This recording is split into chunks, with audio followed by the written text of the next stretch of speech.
to the Simplicity Diaries with me, Kim John Payne.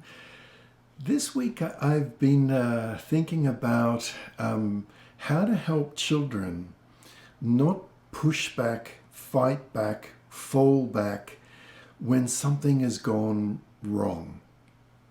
It's so frequent through a day that for a child, really almost of any age, that things happen, right? Things go wrong. What can we do as parents to help them get a sense of movement, not feel stuck?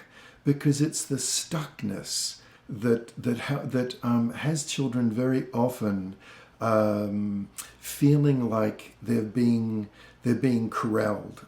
Something's happened, it hasn't gone well, and now, So what are some simple little steps? What's one simple little tool that's kind of very doable for us all about how to get that movement forward on one hand, but without glossing over that something's happened, that a sibling has had something really mean said to them or done to them, or something has just simply not been okay with what's been going on. So it'll come as no surprise, to people who listen and watch these podcasts regularly, that there's the first step comes under this big, broad heading of connecting. So the first thing to do if something has gone wrong, as always, is connect with a child. You're about to correct them, right? You're about to correct, but first connect. And it can be very brief. It doesn't have to go on. It's just, 10, 15 seconds maximum, actually. But to be able to say to them, whoa, hey, hang on. No. Hey, listen, you can be really helpful. You can. You help bring all that stuff in from the yard, or you help me bring all those groceries in. I didn't even ask you. You can be so helpful. You can. But what just happened really wasn't helpful. It wasn't. Just that's, to speak to your brother like that, or to, whatever it is, that's not okay. But I know you can do a whole bunch better than that, because you do. Okay, that's step one, right? And what was that, 10, 15 seconds? I'm not sure. It wasn't long, right? But it's putting a boundary in place. But it's also letting a child know that, okay, they've lost the plot, they got angry, they shouted, they did something, they threw something, they, whatever it was.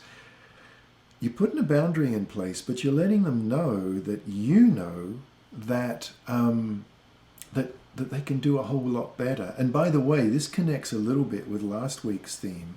Because if we picture a kid, like a teenager, even a teenager, and of course a little child, then if we picture them doing okay, then we've immediately calmed down our own fight or flight, our own amygdala hijack. The moment we picture a kid doing okay, we've actually not only helped them, we've helped ourselves, because it's really hard to take it personally and start arguing with a child and getting into places we just don't want to go when we have created an inner picture of them doing well, right? It's not just them doing well, it's a picture. We've brought ourselves to a different part of our being and of our brain. Okay, it's step one. Simple. It took a couple of minutes to describe, but honestly, it's just a couple of seconds. But we can become, we can really practice this and become really good at it. Always connecting before correcting. Okay, so second step. Let's say we've done that and we pulled it off. Yay! Okay, so the second step is to say to a child of any age, I think we need to put this right? How can we put this right? That didn't go well. Something must have been up. But let's put this right so we can move on and just put this behind us. Now, that's a little bit step 3, but how can, tinges of it. But the second step is how can we put this right? Right? What can we do to put this right? Because we just want to move on, right? And so you're signaling to a child that there's movement here, that you want to be moving forward. One of my favorite cartoons I saw in the New Yorker years ago was there was a younger child and a mother, or the child was clearly doing something wrong. And the mother was saying, "Come over here right now. Your mother's going to talk to you quite a lot in a weird, calm voice." I just thought it was the great, like, kids really don't like it when we go on and on and on. They want to know if we're going to sort this out, let's do this quickly so we can put it right. So the emphasis is on putting it right? And then moving on. We're not going to talk about all this stuff. We're going to put it right. We're going to move on.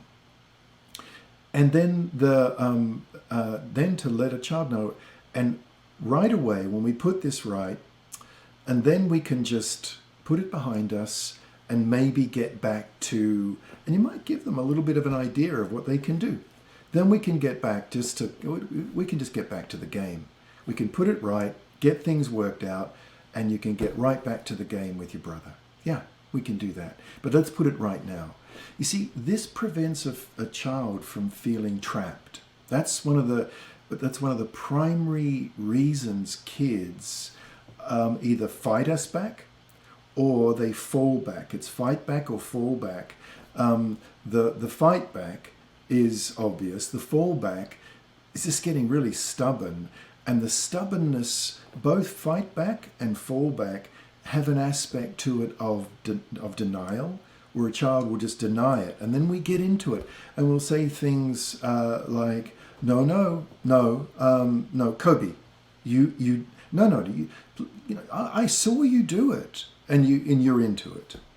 Right? The voice goes up, everyone goes, and it's like, so giving them a feeling that they're not being corralled, they're not being trapped, they're not being fenced in, because we've connected with them, we've told them it's not okay, they're going to put it right, and then we can get back to the game, and then we can, whatever it was.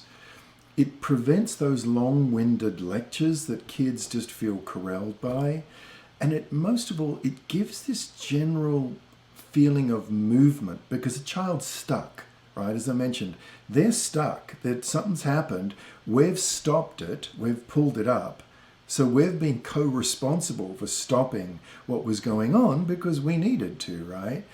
But it gives a feeling of forward direction, of moving forward. There's a chance that if we get this sorted out, this is what the child's thinking, there's a chance if I actually cooperate here, I can get on and get on with my day.